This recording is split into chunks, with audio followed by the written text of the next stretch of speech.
басында қатты кереміз.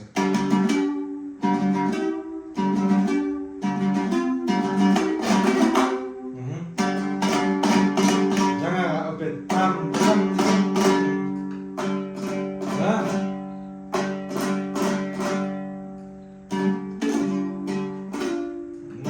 әр дыбысты нықтап. Бірақ тоже жаңа қарсы сияқты мына көрсеттім ғой.